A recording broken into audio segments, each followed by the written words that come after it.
Hey, everybody. Lieutenant Joe Pangaro here for the Blue Heart webcast. So let's think about ourselves as individual officers and the things that happen during our career. We go out, we try and do the right thing, we learn, we have an FTO, we hit the street, we start interacting with the public, and we do the best that we can, right? That's our goal. Do the best we can and treat everybody right and get the bad guys and bad girls off the street and protect our community. It doesn't always work out in your favor. And this particular episode, I'm going to bring on in a minute Deputy Chief Arthur Rusty Meyers. And we're going to call him Rusty. That's his nickname. He likes that. Very nice man. Been in law enforcement a long time. Got himself involved in a routine kind of a foot pursuit and an arrest with a bunch of other officers. And due to the body cams and what people said and reports that were involved, he ended up getting involved with internal affairs. And initially, it did not go well. And the lesson here for all of us is that we have to pay attention to detail, what we're doing when we're interacting with suspects, what we're doing when we're interacting on our body cameras, and when people are recording us, right? And then the report that we write.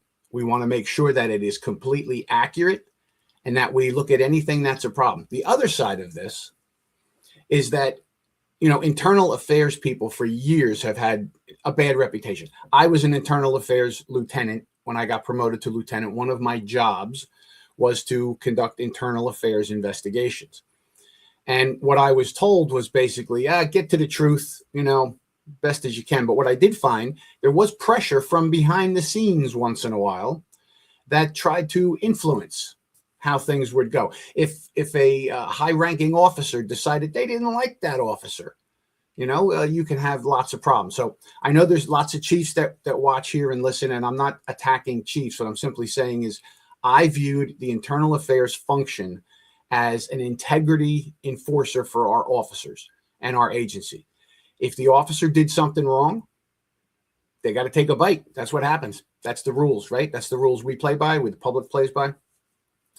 But if the officer is improperly investigated or someone makes up a story, well, then the officer should be cleared loud and clear, screaming and hollering. So obviously I had some difficulties with some of my administration. They didn't like the fact that I was after the truth, not always after getting things to go the way people wanted it to go. All right, so I'm going to bring on Deputy Chief Rusty Meyers. Deputy Chief, how are you? Doing very well, Joe. How are you? Very good. Thanks for coming on. It's I think this is an interesting topic because, in my career, I never thought about being involved with internal affairs. I always went out every day doing my job as a patrol officer, doing my job to enforce the law. I wanted to be fair to people, but, I didn't take no nonsense from people out in the street. And there's all kinds of confrontations that happen. And I can't even think of one time that I had a serious allegation against me, but I did see other cops get serious allegations against them for their behavior and the things that they did. And as an internal affairs guy, we all know the number one complaint people get about officers is demeanor, how the officer behaved, what they said. They called me this, they called me a name, right? When it gets into more serious things where there could be criminal charges, this affects your life. This affects your whole world. And that's where I think your story is coming from. But I want to give everybody your background first. When did you start in law enforcement? Where have you worked? And we'll go from there. Sounds good. I've been in law enforcement. This is my 31st year. I started basically with the city of Charleston, where I worked for 23 years. I came up the ranks in patrol, corporal, sergeant, interdiction sergeant, and then took over team command. After about 4 or 5 years of commanding a team, I was put in the training office, which was a real shock to me. But Chief Greg Mullen told me, we've lost our patrol mindset. We need to get back to that. And I said, well, that's a good thing. That's all I got is a patrol mindset. It's really all I've ever done. So I went into training and I kind of engaged it because I thought this is like a legacy position. I can affect this department and make it better for the long run and leave it better. So I went into training for about 5 years. Chief Mullen retired. We got a new chief. He did a big shakeup, and I got transferred back to a team command, which was fine. I enjoyed patrol. It's what I did most of my life. So went back to the team. I was there for about 2 months when this incident occurred. And then, my life exploded that day. Okay. All right. So which PD was this you were working at? Charleston Police Department. Charleston. Where are you working now? Now I am working at the College of Charleston, in the middle of Charleston. Prior to that, I also worked at Somerville PD. And you're now a deputy everything chief. was cleared up. Yeah. You're deputy chief now? Okay. I'm the deputy chief down there, yes. All right, so that's a pretty high-ranking official. You have a lot to say about the internal affairs in Somerville, actually. So after having been through this, I ended up being the internal affairs guy for Somerville, which I had a very different perspective on what internal affairs should be at that point, and the chief engaged it. He really supported me with it 100%. So that's great. And I think, for all my training officers out there, and for the high-ranking officers watching in, as well as the the road cops and detectives and everything, I think what Rusty just said there kind of coincides with how I looked at internal affairs. Sometimes internal affairs can be used as a hammer. Certain people do certain things. We don't worry so much about it. Other people do things, and it's the end of the world. We have to have consistency. Everyone has to know the rules and follow the rules, and everyone has to be held accountable appropriately. And I think that's kind of what you're saying. Once you got there and having been through the ringer of how a system works, you do kind of look at it differently. I knew these men and women in my agency, and when they were accused of something, I had to compare, does that match the person I know? And we all know that. Somebody can get in trouble for running their mouth because they always run their mouth. Okay. Mm-hmm. I get you run your mouth and you probably said something you shouldn't have. We know some people can get a little handsy, a little overexcited when something's happening. So you have to look at it that way. Other people are just amazing officers, and the charge or the allegation just does not match their personality. Something is up. And then we do know people do lie, right? So we have to discern that. My rule, and I think it's the right way to be, is that we all know how we're supposed to behave, what we're supposed to do, interact with the public. And if we do something wrong, we take a bite. But if we didn't do something wrong, we have to be cleared completely. So you were in the Charleston PD at the time. And what was your rank when this incident started? I was lieutenant with a team command in downtown Charleston. Okay. Anti-crime kind of a thing, or patrol team? Patrol team. Okay. Yep. All right. So give us some back. What was this incident? What happened? Lay it out for us. Well, when the initial incident occurred, I was at my desk doing lieutenant stuff, and we got a call for a suspect that was peeking into cars, peeking into backyards, suspicious activity. The first two officers on scene responded. It was a FTO and his trainee. And the guy took off running as soon as he saw him, tried to get into a vehicle. They were like, hey, he just attempted to carjack a vehicle. So obviously now I'm starting to get out of my chair. And the rookie is in foot pursuit. The FTO had kind of already fallen behind. The rookie caught up to the guy behind a house and could not put out his location. He didn't know the area good enough yet. Gets into a fight with the guy and ends up falling on a garden rake that stabs him in the arm and hand. The suspect gets away. The officer tries to pursue again despite the injury, but he gets up and the rake is still stuck to him, so he has to stop and deal with his injury. Time I got on scene, I went straight to the injured officer because I got a guy bleeding. That's my priority at this point. The other officers are looking for the guy. We've lost him at this point. It's about 10 minutes later, and it's kind of like, well, he's probably gone. He's hiding somewhere. We've lost him at this point. We get on scene. I'm dealing with the officer. And a citizen just walks up and says, are y'all looking for this guy? I think he went in that house over there. So we're like, that house? We go up. The door's locked. The officers go up. The door's locked. And at that point, almost immediately, the homeowner shows up and says, I just walked to the market. I left my door open. Well, the door's now locked. So we have a clue. She takes out her key, opens the door. The officers are trying to get in first. But what really happens is she rushes in because she's concerned about her pets. So the officers rush in as well, following her to make sure she doesn't get assaulted by this guy or something. He was hiding in a closet by the front door, comes out of the closet. So now we got a burglary charge, a resisting arrest, burglary, and carjacking. He runs out the front charges. Yeah, pretty serious stuff at this point. The officers run out the door, and me and the sergeant are coming around the corner of the house. Just when we see the officers come out the door, one of the body cams goes flying. I grabbed it, and they're in foot pursuit again. So we get on Rainbow Row. We turn the corner just as the officers kind of disappear. We're not sure where they're at.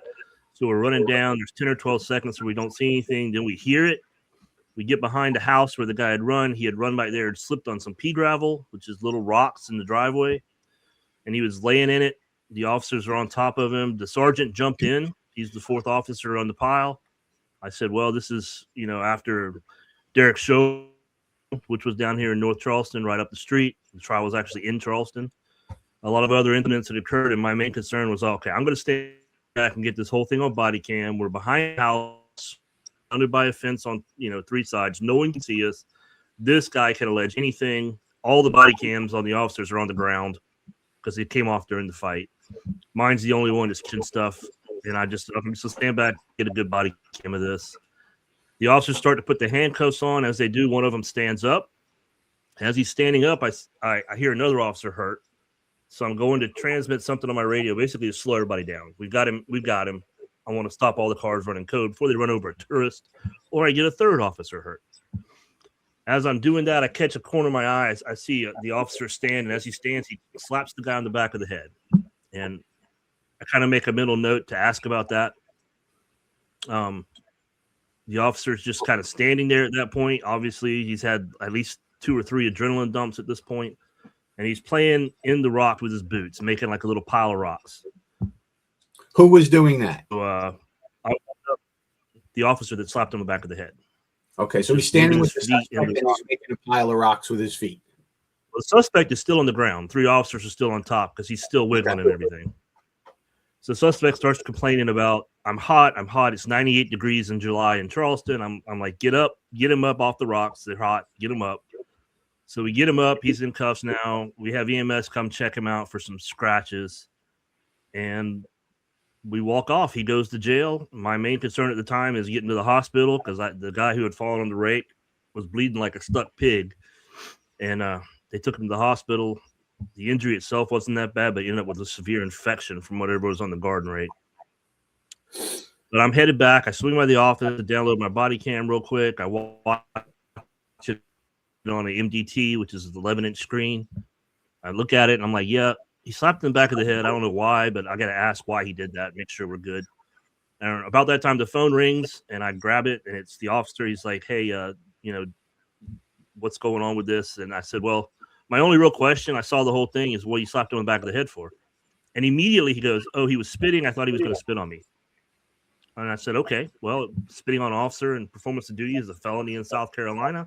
If you stop that with a little cuff to the back of the head, like my grandma used to give me in church when I got too loud, then I'm okay with that. I think that's justified use of force. So I went to the hospital. They went and finished their shift. They wrote their use of force reports that night and submitted them to me. The next day I got the use of forces. I read them all. Said, yeah, these pretty much cover it. The only officer that really said anything about the slap was when I did my use of force review. And I said I was on scene for this. I saw it. The officer cuffed him on the back of the head. This is the only strike I observed. And when asked, the officer told me that he was spitting or thought he was going to spit on him. And so I submitted my use of force review. So this is 4th of July week, and a lot of people are out. So nothing really happens till Friday. And then Friday, I get a call around noon from the sergeant saying, hey, do you know that they sent the officer home? And I call internal affairs going, hey, did you pull one of my guys off the street and send him home? And they're like, yeah, we have an investigation. I'm like, for what? Because I'm thinking maybe he did something I don't know about. Mm-hmm. And they're like, well, we can't really talk about it. It's an active investigation. So, all right, well, this is about the pursuit. I was there, so I can do an interview if you want. Oh, no, we don't need to interview you right now. So Weekend happens. Everybody knows office people do nothing on the weekends unless they have to. So nothing happens over the weekend. On Monday, I again talked to IA. I say, hey, look, I don't know what y'all are doing, but I was there. I saw everything. My body cam shows everything. I'm happy to come in and do an interview. And they were still like, no, you don't need to be interviewed. Don't worry about it. So, okay, fine. And then that afternoon late, I got a call from Internal Affairs saying, okay, we want to do an interview tomorrow morning. So can you come in first thing in the morning, 7:30? I said, sure. I'll get up early anyway. I'll be there. Yeah. So the next morning I go in for my interview. We walk through the body cam footage. And, they asked me, why did you use the term cuff and you used a force report? And I said, well, I actually thought that was more descriptive of what it was. This wasn't like a wife slap or a girlfriend slap or something like that. It was just a slap on the back of the head like Gibbs does in NCIS all the time. Right. So you're not talking about using the handcuff that he had on or whatever. No, to hit no, right? It's not like that. He just a little slap in the head. Okay. Slap in the head, yeah. And they asked me, well, what's he doing with his knees? See his knees moving. I said, well, that's when he was piddling around in the rocks. He's just playing in the rocks. I'm guessing it's just nervous energy at this point. He's got all this adrenaline in him. He's got to work out. And that was the end of it. They sent me home, sent me back to my office. Say, okay, that's good. The interview's fine. All right. And, all right. Let me jump in here for a minute. Let me see. As I'm listening to the story and I'm trying to clear it out, the incident starts out with a guy maybe doing car burglaries, and the officers get there. You have a FTO, you have a young officer, and this guy takes off. You have a foot pursuit. We get involved in foot pursuits all the time. We're chasing people down and whatnot. So it seems kind of innocuous, kind of, a regular kind of a thing that we do. And they eventually, guy going into the house right now, you have him going in, trying to carjack somebody. That's a very serious charge. You get him in somebody's house, who knows what he's going to do. He ends up getting out of the house and getting arrested by the officers that were there, right? They cuff him up. He's on the ground. And the officer that is in question here, when he was doing that, he says the guy's trying to spit at him. So he gives him a little smack in the head to stop him from doing that. Okay, we're dealing with that. Now, the officer, when you're saying his knees are moving, I guess in the video, you could see the officer, kind of fidgeting around. What's he doing? And if that's, adrenaline dumps are big time. If you haven't done this before, and this is where sometimes when the public hears this stuff, they're like, that's ridiculous. There's nothing to that. These are amazing incidents that you get involved in, that your thinking changes. You go into survival mode, you go into tactical mode. It's really, having been in quite a few of these kind of things, you start to, with experience, you start to expect certain things are going to happen and you can control yourself better, right? But here you got young officers doing whatever.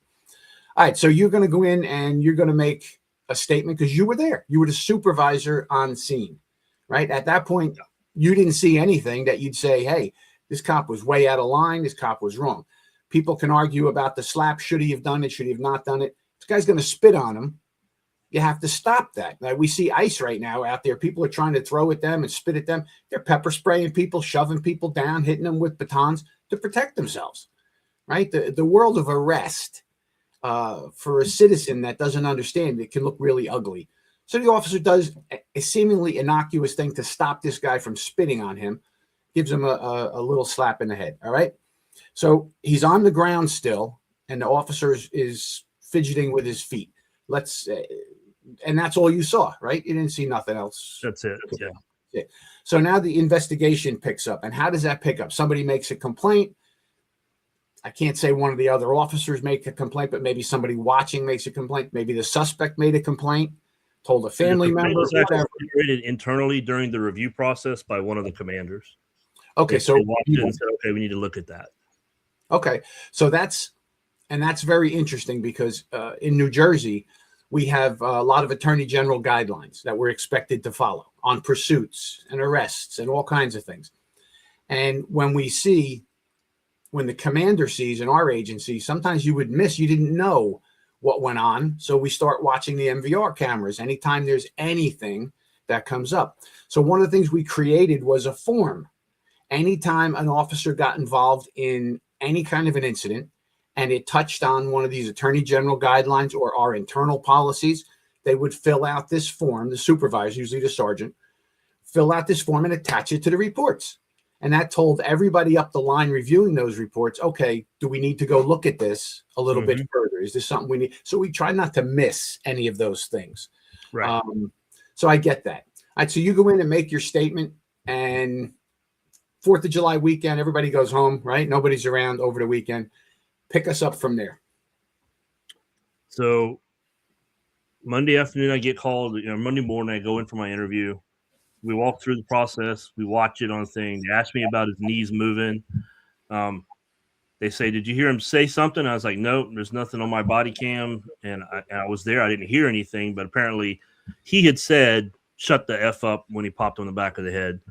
I didn't know that at the time I wrote the report, obviously, but okay, well, he still said that I was spitting. I don't know what he said, what he did. There was a lot of, bad words going on between a lot of people that day. And then I go back to my office, and I'm kind of thinking, the only thing I can figure here is something might have happened in that 10 or 12 seconds where me and the sergeant were behind in the foot pursuit. Maybe he didn't fall on the rocks. Maybe there's more to that story. Maybe there's something to it. I don't know. But the body cams seem to indicate that he's already on the ground when they get to him. So falling down made sense. Was there something else we missed? All the body cams came off during the fight. They're all laying in the dust, except mine. And I had made a conscious decision to stand back and capture this on body cam. All right, so you were trying to document the incident. Right. Okay. And I really thought maybe something happened that I don't know about. So I go back to my office. I'm sitting in it and just rehashing this stuff in my head. And the phone rings, and it's my friend, the IA lieutenant. And he's like, "Hey, I need you to come to the station. We need to get your car." And I was kind of like, "What?" He said, "Yeah, you're being placed on administrative leave, and we need to get your car and everything. We'll get you a ride home." And I was like, "Well, I don't need a ride. I'll call somebody." So I go to the station, and I'm giving him my stuff. I'm giving him my keys, my badge, my gun, my credentials, everything. And he's like, "It's administrative leave, but at least it's with pay." And I'm like, "But what am I on leave for? What's the accusation? I have no idea what this is all about." And he just says, "I can't say. It's under investigation." So I get it. I understand the system. So I'd already called my wife. She shows up with my father because she was too nervous to drive. She was so upset. And I get in the car. I look at my dad and I said, "I don't know what's going on. I haven't lied. I did everything I was supposed to do. And I don't have a clue what we're doing here." And we drive home. During the ride, I verify I got my FOP insurance, which is the one great thing that happened that day, is that I did verify that.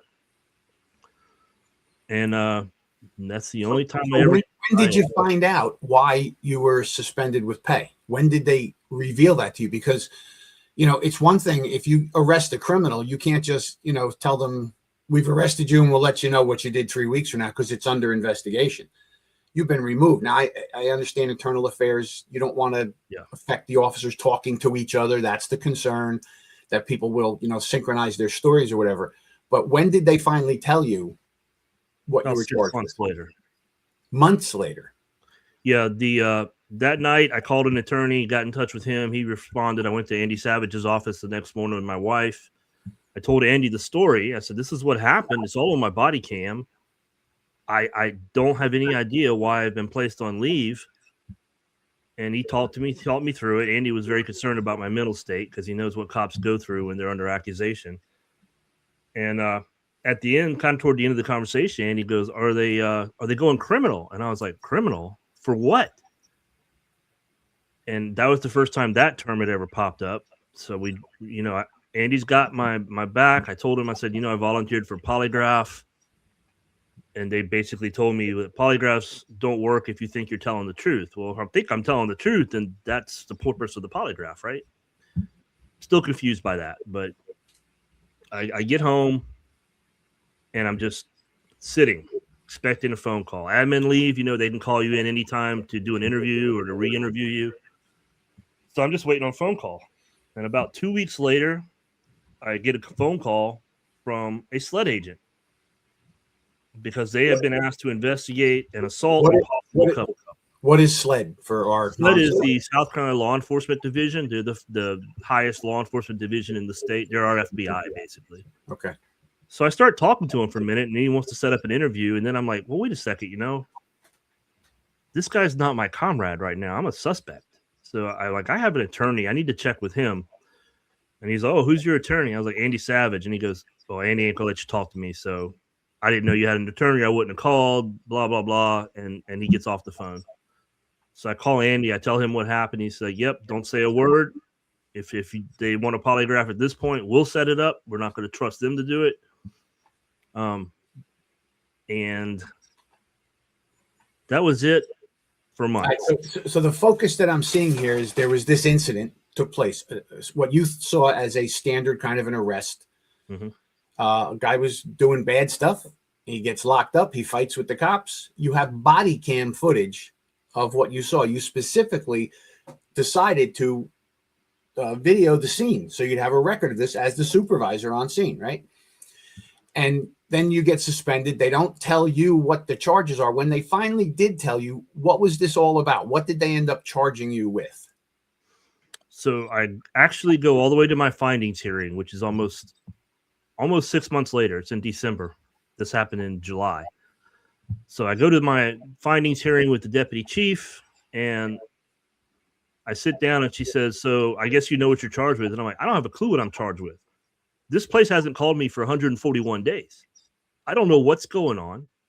And she's kind of surprised by that. But, she's like, okay, well, we're charging you with failure to intervene. And I'm like, intervene in what? And she goes, when he kicked the rocks. And I look at her and I go, what are you talking about? And then she's like, well, he kicked rocks with the suspect. And I said, no, he didn't. That never happened. And then she just looked at me and goes, well, it did. And then I was also charged with failure to supervise and false report in records. Okay, so we've got it. This is the crux of the issue. You were there. You didn't see this guy kick rocks at the suspect. So the suspect's on the ground. And what size are the rocks that he was standing on? Or little pea gravel rocks, 1/4 to 1/2 an inch. Okay, so little landscape kind of rocks, driveway rocks, that kind of thing. And you watch this. Did you leave at any point and maybe didn't see that? I was doing a lot. Like I said, I had turned my head to get on my radio a couple of times. Could I have missed something? I'm pretty open in the book. Maybe I did.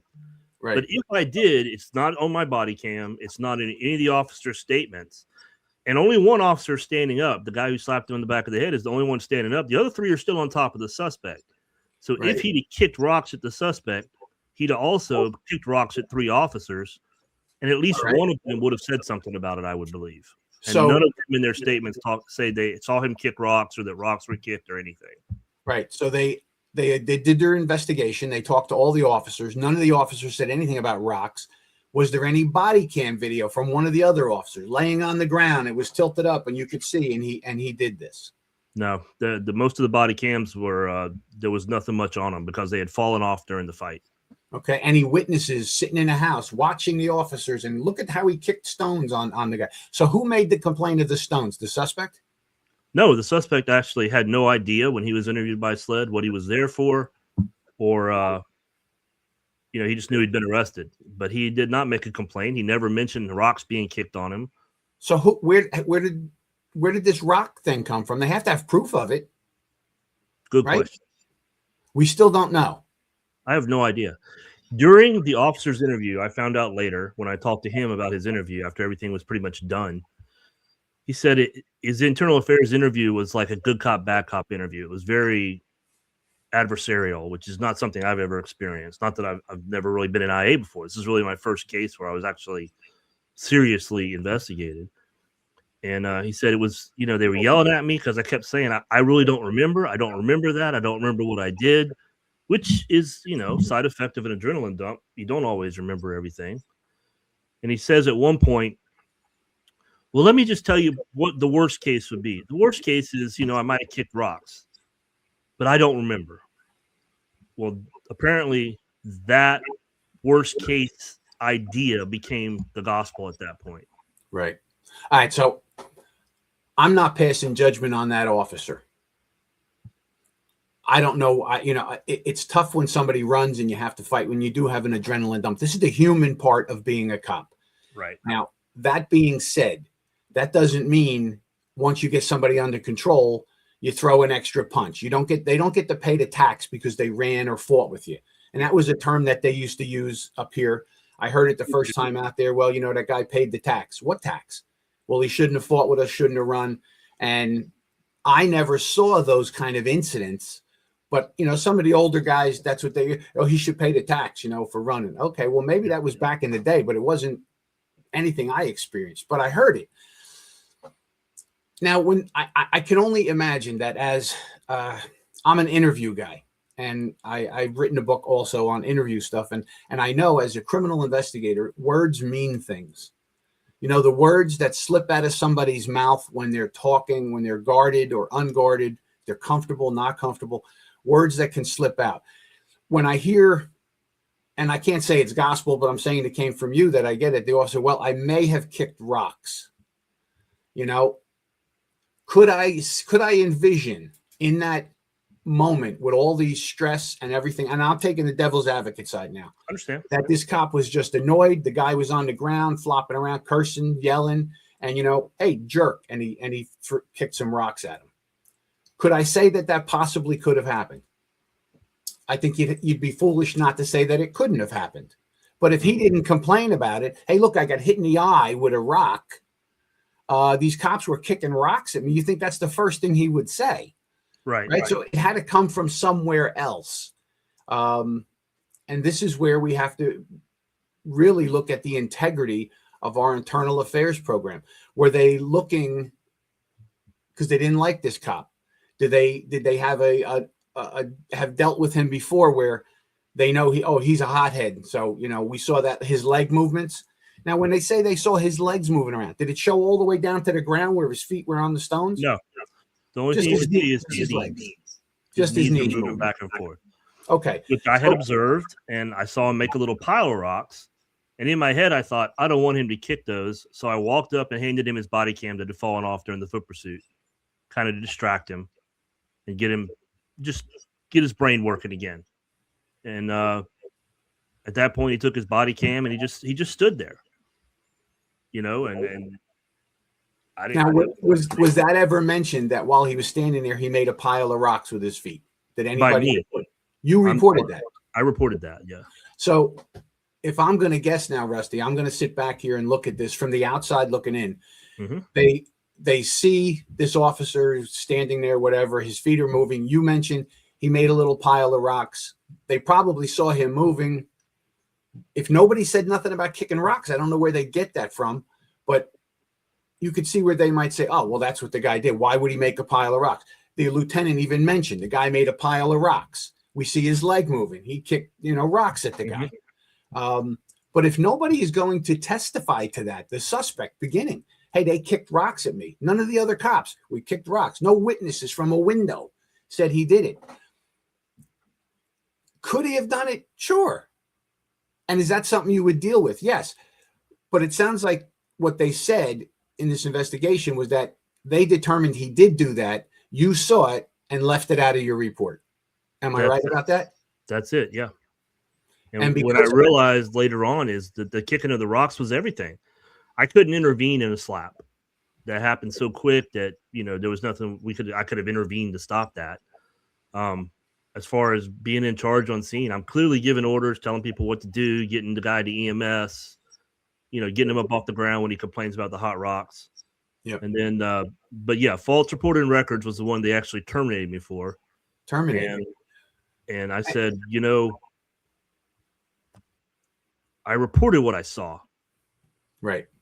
I can't just make stuff up. Let me ask you outright. Did this officer kick rocks at this guy and you just covered for him? No. I never saw rocks kicked. I never saw dust kicked up from kicking the rocks. I do not believe he kicked rocks. Could I have missed something? My head was turned. I'm yelling back and forth. I'm slowing officers down. I could have missed something. I'm honest about that. But If I miss it, then I'm not going to be able to put it in my use of force report. And it's not on video. So when I review the video, it's not there either. Right. So, see, that's the thing. That's why we have these body cams to show. I'm just really floored. And I think this is an important lesson for everybody out there listening to this. If we run this case down, we got a felony suspect doing all kinds of bad things, going into people's houses, fighting with the cops. The suspect does not report being hit with rocks. None of the cops say it. It's an observation on a video that investigators made, and somehow or other they connected to it. Well, he kicked rocks at the guy, and that's inappropriate. And then you lied about it because you don't mention it. Right. But it's not on the videos. You would think the tie has to go to the runner here, right? I believe 1,000% in my heart that if I do something wrong, I got to be held to account for it. Otherwise, we don't have. If I do something wrong, I would own it. Right. I would have owned it. And if he kicked rocks on the guy, he'd have owned it. Exactly. If you kick rocks on a guy, that's wrong. That's not a thing to do. Nobody gets extra. You don't have to give extra. We are supposed to be in command of everything. And I find this really disturbing. Just by the facts that you're presenting here in your story that you're giving me. Now, you said you wrote a book about this? Yeah, I wrote a book on the incident, which details the sled report, which came out. And during the sled investigation, you can hear the agents. They say, he's moving his legs. Is he kicking rocks there? I don't know. And that's pretty much the only time it's mentioned in the entire sled report. In the end, they charged the officer with simple assault. And they actually comment that Lieutenant Meyers wrote a detailed observation of what he observed. I wasn't charged with anything, when I got the call from my attorney again, because again, no one from the city called me to check on me or anything for 141 days. Now, do you have a copy of your book there you could show us? Yeah, I sure do. This is Tattered When the Blue Line Frays. It's available on Amazon, and that's the story. And it's not an angry story. I don't tell it from that post. I tell it from what I went through mentally. And because I went to a very dark place, when this is all going on. I've worked for this place for 23 years. This is my life. And now it's gone for what I don't know why. I still to this day do not know what led to this. How were you viewed by your administration? Were you favored? Were you not favored? Did they not like you? Is there any personality conflicts? It was a new administration, and I'm not a yes man. I tend to voice my opinion on stuff. I understand we walk out the conference room, we're one voice, right? But inside the conference room, I tend to voice my opinion, and I did. And that's just the way I've always been. And I'm not going to change that, because chiefs and sheriffs that surround themselves with yes men usually end up in a prison with their name on the wall. Yes, they do. I, as a chief, value people that challenge me, because that's how I stay out of federal prison. That's how we make sure we make the right decision. Right. Open-minded. Maybe that was part of it. I do not know. And what about the officer? Was he disliked? Was he a problem? He was the officer of the year for the year before. He had no internal affairs. Neither one of us had any internal affairs history. One of the reporters that got a hold of the case actually reviewed our files and was like, "These guys don't have anything in their history. This doesn't make any sense to me either." See, that goes back to what I was saying in the beginning. If you know the players, and internal affairs investigators know the players, they work with them. They worked side by side till they got put in that unit or promoted or whatever. And there are some people you can look at and go, I could see this person doing something or saying something. Right. And then you have to investigate it, though. But if there's no facts to indicate, just because I saw his leg moving, but nobody complained about it, then to come up with that, I don't know how they did that.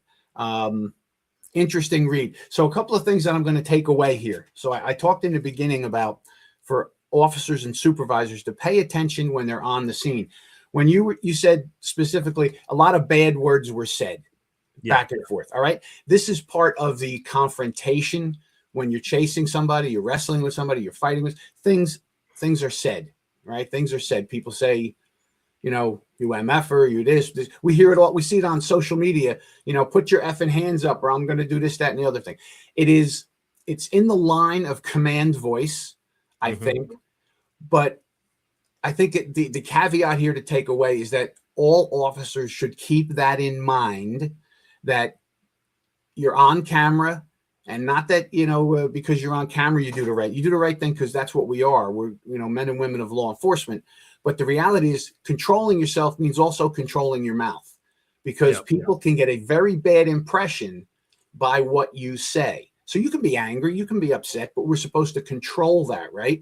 Okay, the guy fought with me. Now he's in handcuffs. It's over. This is not a street fight in a bar where I'm going to defend my honor. You got locked up, you're handcuffed, it's over and done. I just find this really unfortunate, but pay attention to the things you're saying. I do a investigation training course. I have a business where I teach cop stuff. And in one of the things I do a block called Lights, Camera, Action. Understanding body cams and vehicle cams and all these other cams we have to deal with. And having that stuff in mind is so important, because in a situation like this, if you're screaming and yelling and you're saying things and you sound like you're out of control, that's going to give somebody the impression that maybe you were out of control, and maybe that leads to you kicking stones at a guy, even if nobody complained about it. And at the same time, you go walking up to a car, and we've all done this. We walk up to a car, there's a bunch of fellas in the car, everybody's moving all around, and you're nervous, but you don't say anything. And then you start taking action, and then it's called into question, what did you do? As opposed to lights, camera, action, walking up, hey, I'm Officer Jones. You went through a red light. Everybody's moving around in there. You're making me nervous. Can everybody sit still, put your hands up on the thing, turn the lights on, let me have your paperwork. What did you just tell everyone who's going to watch that video? You told them what you were experiencing. Yeah. I walked up, everybody's moving around. Maybe you can't see that from the car camera, but you can see it, right? So we want to give a narrative to what's going on here. I think that's an important lesson as well. So hold up that book again for me, would you please? I like that cover. That's pretty cool. Tattered. And go ahead, Tattered. When the Blue Line Phrase. Yeah. And we can get that on Amazon? Yes, sir. Okay. So I think there's room here for more show. Maybe not in this particular episode, but I think I'd like to have you back on, because there's more things I want to look at. So you got fired from that department. That had to be devastating. You said in here you went to a dark place. Why did you go to a dark place? What was going on that made you feel like that? So when I wrote this book, it tells the story, but I was very careful not to put anger in it, because I've worked through it at this point. So it tells the story, kind of lets you judge it the way you want to judge it. But what I went through mentally was absolutely the worst 2 years of my life. That's how long this took to be cleared up. When you go from being a cop every day, being a lieutenant, you're running your team, you're doing all this stuff, you're talking to the chief, you're talking to the deputy chief, you're doing everything, and all of a sudden you're just gone. Sounds like you were frustrated. It was very frustrating. The whole thing was, people ask me, what were you fired for? I don't have a good answer for them. I really don't know. Let me ask you, listening to what you're saying, it sounds like that feeling of betrayal was there as well.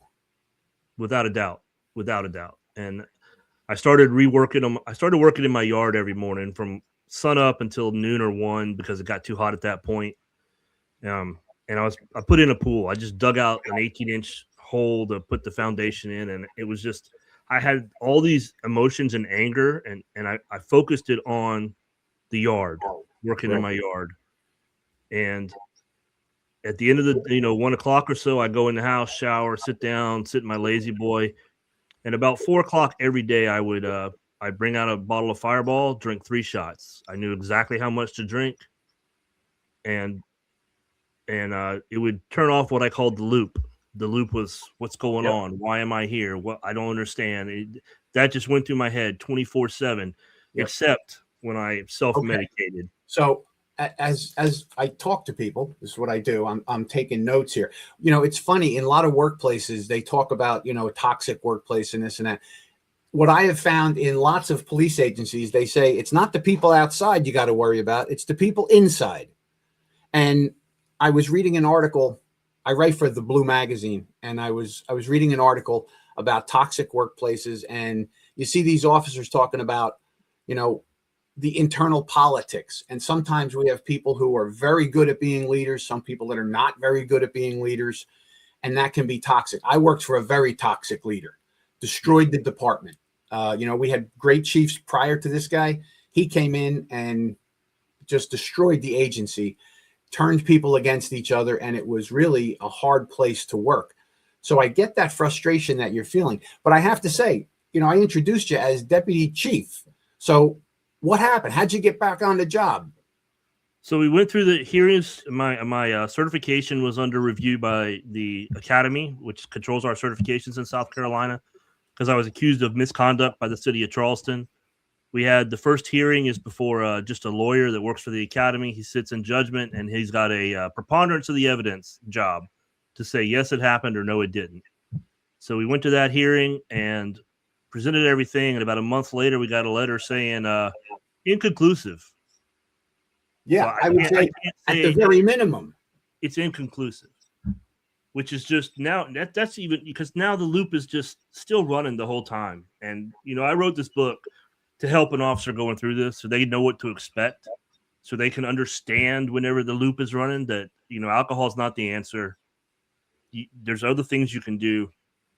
And we finally have a final hearing before the Law Enforcement Training Council. That's the chief of SLED, the attorney general of the state of South Carolina, and 7 chiefs. So 9 people. They get all the case documentation in advance and review it. And then you come in and present basically your final arguments, or your attorney does. Because I had an attorney for this. I sought out an attorney on the FOP list that was a former law enforcement officer that had worked in Charleston County. And I did that intentionally because I wanted a cop who could see what was going on. Mm-hmm. He did. And I knew he'd check me out with his friends, and he did. And he told me about it later. And I said, I knew you would. I wanted you to, because I knew what you were going to hear. And he did an outstanding job presenting the case. But the whole way, we drove together to Columbia. I rode with him. The whole way up there, he's preparing me. We're going to lose. These are chiefs. Chiefs don't go against other chiefs. Chiefs back other chiefs. Don't worry. We'll go to the South Carolina admin courts next. I got a plan. We're going to lose. Just be prepared. I want you to sit there and not show anything on your face. Don't show anger. Don't show disappointment. Just sit there.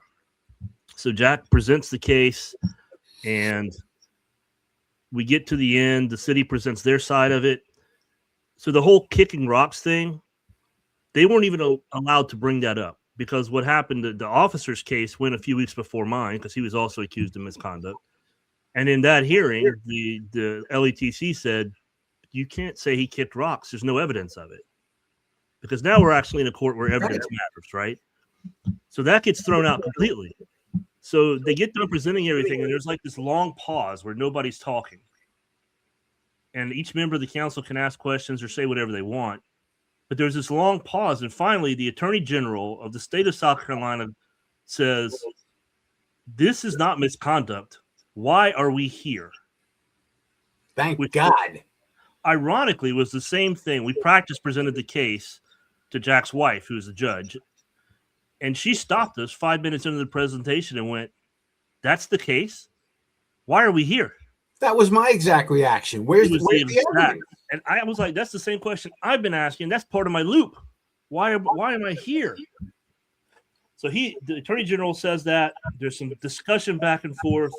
I end up having 6 votes not to convict, two to convict, to say that something happened, misconduct happened. 6 votes say no misconduct happened, and 1 vote abstains. The chief of SLED abstained from the whole thing. And there was some background stuff with SLED that's in the book, but that's probably why he abstained from it. So now I don't know what to do, because Jack didn't prepare me to win. Right. So I mean, I'm sitting up, and I'm sure I had a smile on my face as soon as the Attorney General said that, because I'm like, whoa. Finally, somebody is saying what I've been saying the whole time, which is why am I here? Right. So I end up getting what's called a full no misconduct. So there's no, because the LETC can suspend you for up to 3 years. They can suspend you for a year or 2, which is what Jack was hoping for. I'd already been out of work for 2 years. He's like, look, if we get a 2-year suspension, you go back to work. You go back to work. You've already served it, because that time counts. Mm-hmm. So that's kind of what his best hope was. His best case was, we get a suspension. You might have to go to some classes or something, and that'll be it. Well, they start talking. They're back and forth. I end up with a full no misconduct, which at that time was almost unheard of. That just doesn't happen. There's always a suspension, or a suspension in a class, or they can strip your certification and say you'll never be a cop again. Mm-hmm. If it's true misconduct. We get a full no misconduct, and I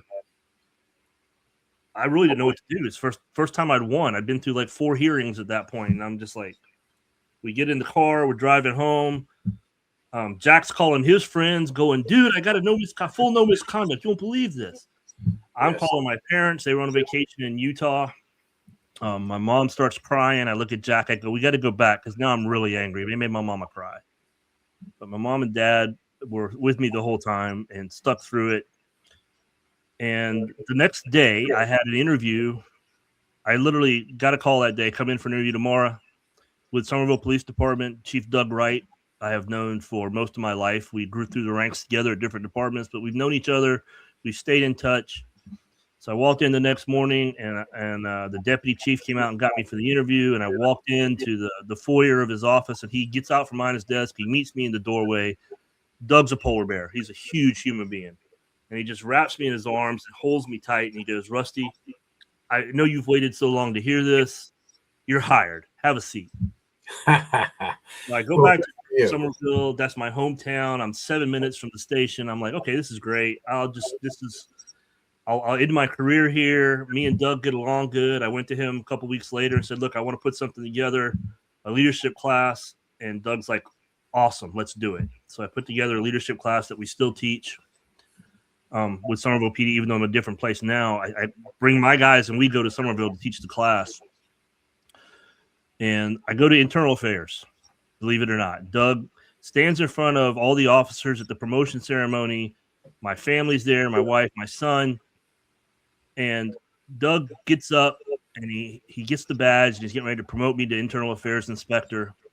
And he stops and he tells the story because he'd done his homework. He knew my case. We've talked about it. He knew it. He tells the story in front of everybody. And in the end, he goes, this man is in this position so that I never do to you what was done to him. Outstanding. And I got to tell you, just from your description of this, it seemed there was something going on. Now, I also understand when a lot of people are in a position, when you talked about 7 chiefs, they don't go against other chiefs. Judges don't go against judges. I kind of get that. But we're in a business that's about truth. Right. That's about justice. That's about what's right. They may have thought you did something, but if there's no proof, you can't destroy a person's life. You know, just like we look at it at a citizen, if there's proof that the citizen said something happened and it did, you got to pay the penalty for that. But if there's no proof, we have to protect our officers from those kind of allegations. And I'm so glad that you, that's an amazing thing for the attorney general to stand up and go, this is ridiculous. I don't get it. I understand that. That's absolutely amazing. And I think my final comments here are going to be about the reality of being a law enforcement officer. You know, a lot of people complain about it. You know, they complain about their agency, they complain about the other but we don't really leave our jobs because the blue line gets into you. It becomes part of who you are. You invest yourself in it, in doing the right thing and being a good person and protecting society. It's a big deal to do a career in law enforcement. And then to be betrayed by the very people that you thought were on your team can lead you to bad places. Now, we know that law enforcement officers kill themselves at an unbelievable rate. And it became very clear to me early on that the average person sees 2 or 3 traumatic things in their life. Cops see 400 to 800. Right. And then to live one like this, to be betrayed, that betrayal is a horrible, horrible thing that people deal with. And I can see you would go to that place. So if anybody's out there and you're in the middle of this, first of all, get Rusty's book, read it so that you understand you're not alone out there. Make sure you get a good attorney and be prepared for these emotions to overwhelm you. All right. Find a counselor. Find a counselor. Do the right thing. What I found out was when I went to counseling, this was just the straw that broke the camel's back. I had PTSD issues I wasn't even aware of. I had packed stuff in my closet for years, and this brought it all out. And when I went through counseling, we did EMDR, we did journaling, and that's when I really worked out a lot of the PTSD stuff. And now I know a lot better how to deal with it. But the best part of the story hadn't come yet. Let me tell that too, right? Go ahead. Let's hear it. So I'm internal affairs at Somerville. Everything's going smoothly. I feel like I have the trust of the officers. They know they're going to get a fair shake when they walk in. And don't get me wrong, I fired a guy. I had to. You know, he did something he shouldn't have done. So it's Right. I'm definitely not saying don't address misconduct. You have to. You have to address You misconduct. have to. It's a But you have to be 51-49. I call it the 51-49 paradox. That's what internal affairs is. 51% of you is protecting the department, but 49% of you is protecting those officers. And That's most right. of the time it lines up and it's 100% most of the time. But we're at block training. We're doing active shooter, and part of the active shooter at the end, you had to go in and address a leg that was bleeding, spurting artery wound. You had to pack it. And the officer that's actually doing the water hose, which sprays you if you don't pack it right, had just been through an internal affairs investigation. And he was wrong, and he ate some crow. No big deal for him, but, you know, it's still, I was found at fault or sustained. So I got sprayed pretty good. We were laughing about it. I looked at him. I said, "Don't take it easy on me." He's like, "Oh, I won't." So I ended up getting like a full hose because I screwed it up. You know, I didn't get it right first, and I got a full hose blast. I'm soaking wet, and I start walking to my car. We're laughing. We had a good day. It's a good day, and you can't always say that. Internal affairs is not looked at that way very often. Mm-hmm. My phone rings, and it's Chip Searson, and I'm like, "Well."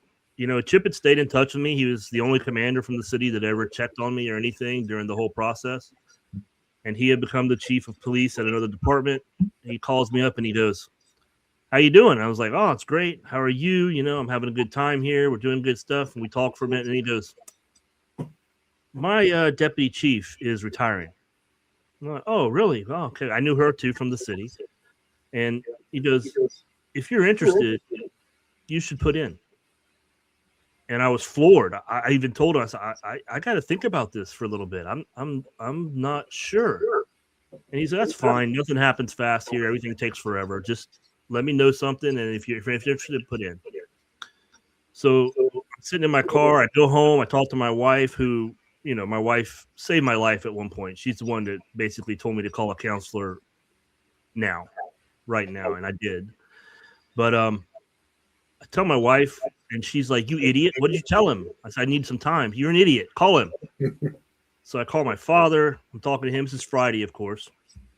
My dad says, "You're an idiot. Call him back." So I'm noticing a trend. It's like, well, I can't do anything until I talk to Doug. Doug's my friend as well as now my boss. Sure. So Monday comes, I go into Doug's office and say, "Hey, I need to talk to you for a minute. Something happened on Friday, and it wasn't something I was looking for, but..." So I tell him. And he looks at me across the desk and he goes, "What'd you tell him?" And I said, "Well, I told him I needed to think about it." Doug goes, "You're an idiot. Do you need to use my phone?" So I went through the process. You know, they had other people put in, and ended up getting the position as the deputy chief of police, which is, you know, I'd given up on being a chief 10 years earlier. I'd never thought I'd be a deputy chief or a chief one day. And since then, I've been able to take a small department and kind of turn it around with Chip's help. He's been very understanding because I came in with a lot of training knowledge and a lot of active shooter knowledge. And Sure. we did a lot of equipment upgrades. We did training upgrades. And I feel like they know what they're doing now. Something bad happens, we know how to take care of it. Rusty, I'm glad to hear that. And you're right. That is the best part of the story, because when I first heard about your story and I started researching a little bit, I'm like, wow, what a mess of somebody's life, and you know how it can go. But to hear, you know, you went somewhere else, you were cleared completely, and that's what I'm talking about. If somebody does something, they have to be held to account, myself included. Yep. But if they didn't do it, you clear them loud and clear. They shouldn't have to walk around with any kind of a cloud. And then to get hired and end up as a deputy chief, that's a fantastic story. I'm glad you wrote it down. Show us that book again, please. This is it right here. If you're going through something, and I'll tell you this too, if you're an officer and you're on leave and you're not getting a paycheck and you want to read my book, I will send it to you. I don't care about a couple of bucks for a book. I have a electronic PDF. Get in touch with me, shoot me an email, say I'm going through something. Can I get a copy? I'll send it to you. That's outstanding. This book is not about making money. This book is my whole goal here. Give those 2 years purpose by improving this profession. But I want to save a life. If you are thinking about hurting yourself, because I was suicidal. If you're thinking that way, read my book first, because it'll give you hope. Understand the sun is going to rise. The thin blue line is thin enough, and we still need you in it. And I want you to stay in the fight. That's outstanding words of wisdom from somebody who's actually been in the battle, survived, and won. So I'm thrilled to have had you on here. I appreciate it. I will put all contact information and websites and everything in the show information. I want to thank you, Rusty, for being here, and thank you for surviving, and thank you for being a vital part of this blue line that we all stand on. Thank you, Joe, for having me. All right, everybody. Remember, like, share, send it around, tell your friends about it. This is all good stuff, and I hope it helps you, right? Pay attention to the lessons learned, the things that we can find out, and stay strong. Ours is a noble profession. The world falls apart without you and every other cop out there. They need us, even if sometimes they say they don't. We all know how it would go. So stay strong, do the right thing, and we will see you down the road. Thank you.